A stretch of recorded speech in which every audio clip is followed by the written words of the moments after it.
question is, never have I ever asked myself who sent me to medicine during house job.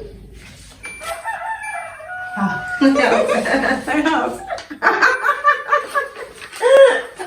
During house job, at some point for me, you just walk, and you just sit down and ask yourself, what was I thinking when I came medicine in my job form? Because what is this suffering? So for you, at what moments did you ask yourself? Since I entered med school, I knew I didn't want to be here. But I think, okay, I felt sick when I was in medicine posting. So it was at that point I'm like, sent to me. Like, I thought I was actually going to die. Because I'm like, imagine, after all of this, I'm not going to die doing something I never wanted to do. Like, I'm very, you know what it. Okay, Dr. Otta, for you, what was the moment or one of the moments? Okay, no specific moments also because lots of situations and stressful situations. However, there have been occasions that felt like I struggled with some things, and then, like, should be from secondary school, I was better in mathematics, geography, and stuff. What even brought me to biology?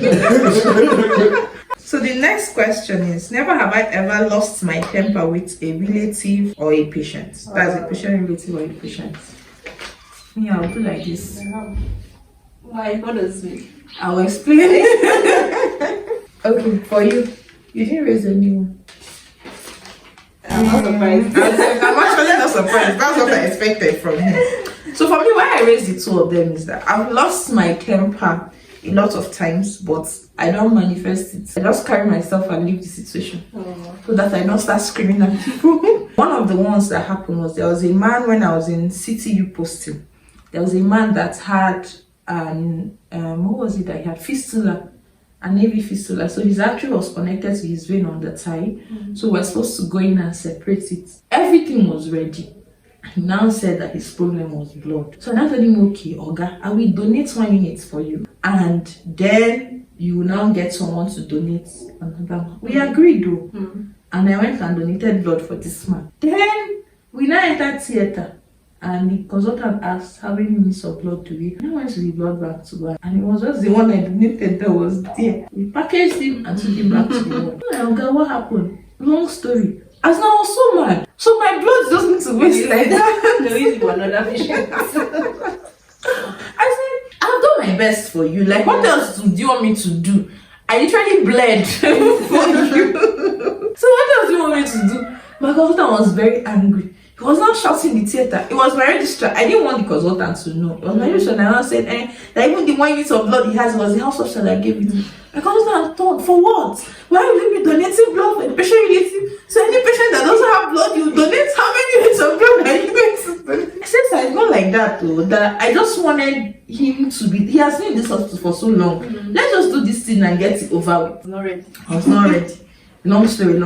Eventually, he finally said we should discharge him.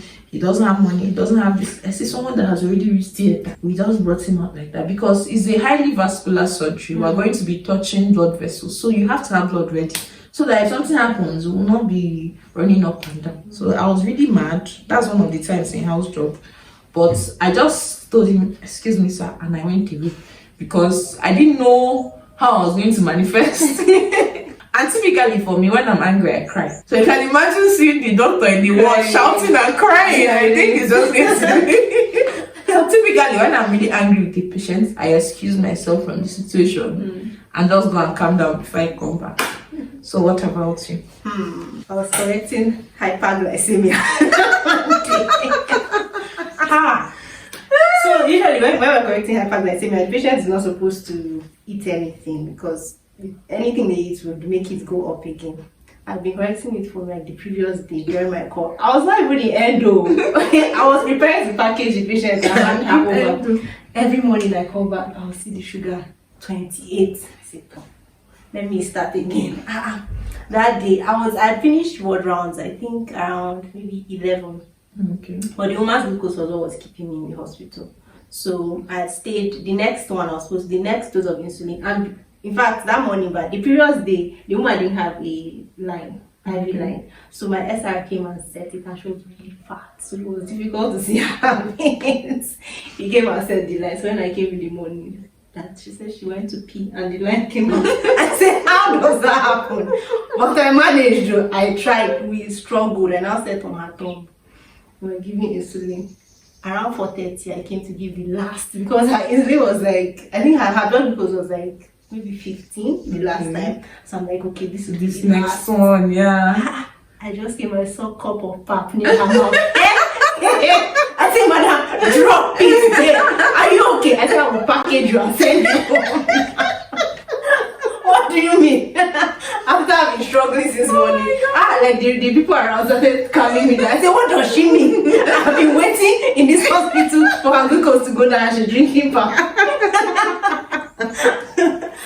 I said she was sorry. I said, I just gave her the insulin and left. Okay, so the last question here is, never have I ever had a needle prick while working with patients. I have not. I just said that. Needle prick. Are you serious? How come?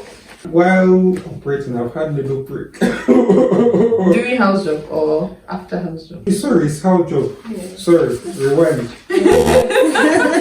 Okay. For me, I've had needle prick from like a new needle. That one is not really. The needle prick that is scary is when you have used it with a patient. Especially if you don't know the HIV or the hepatitis status of the patient. As a bonus, this question, Aisha, is for you because you're the latest MO. In case you don't know what that means, when you finish your house job, you're called a medical officer because you will now have your full registration. The latest MO among all of us, you're going to share with us what was your best experience doing house job and what was your worst experience doing house job.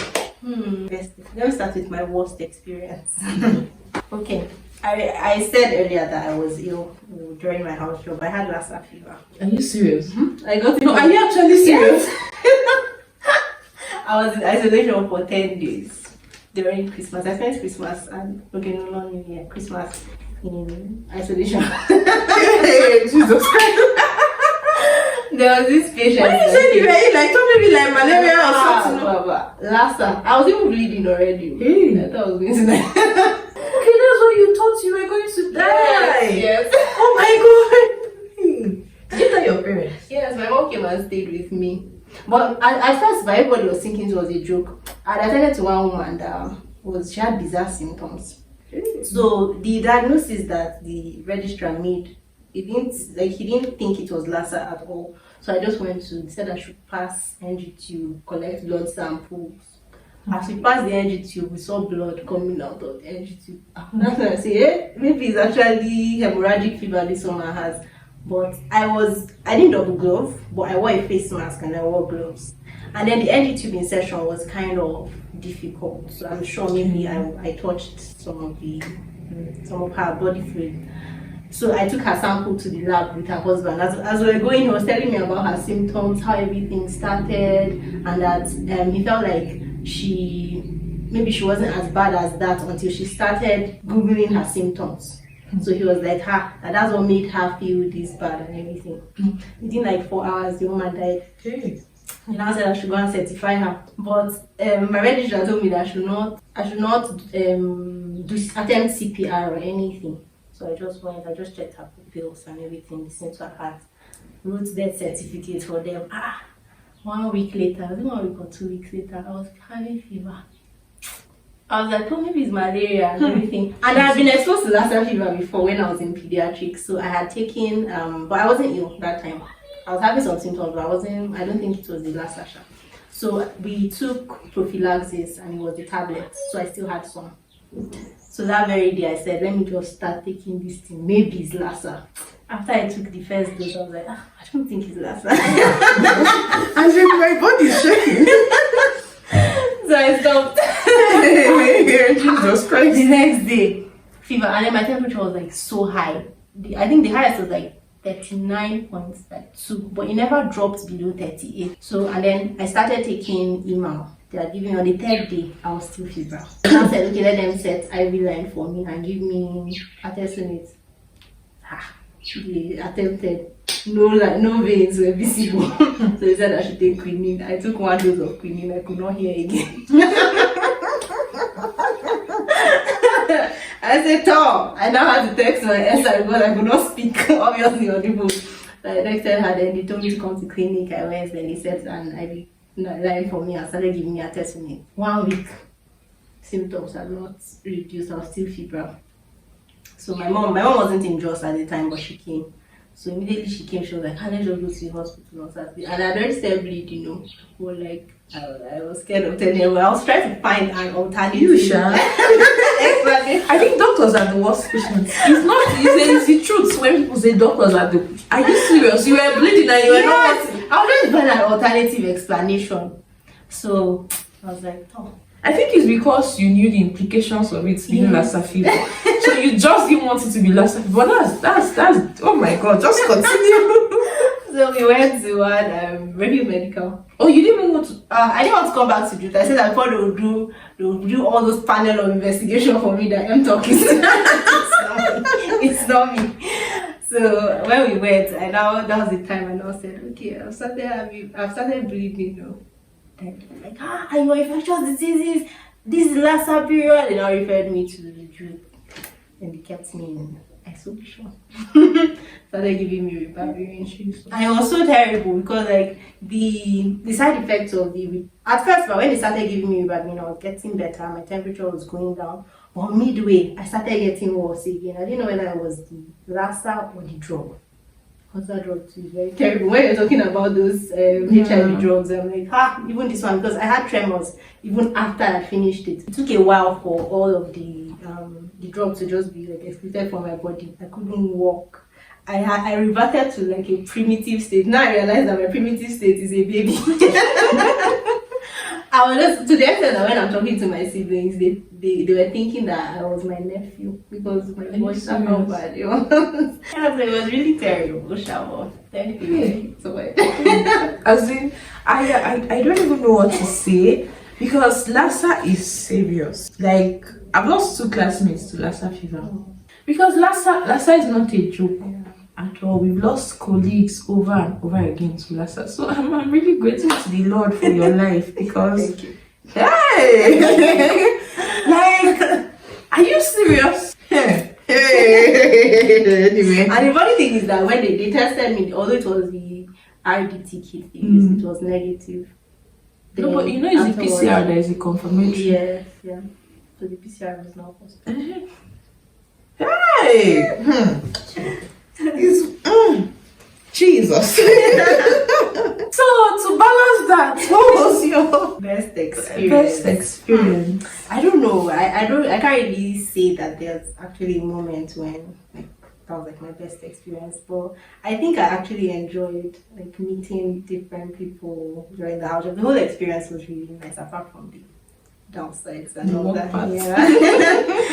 So I don't know. I can't exactly say I had a particular day that was awesome. There were many awesome days. Yeah. That's what I want to ask you is what's your advice for those who are about to do house job? Okay, my advice would be just be open-minded and be hardworking. Because most times when you're hardworking, even when people cut you slack, even when you are deliberately trying to be lazy, because they're like, no, I know this person. It's not deliberate. There's probably something wrong. So just have a good reputation. That's stuff. So, what's your advice?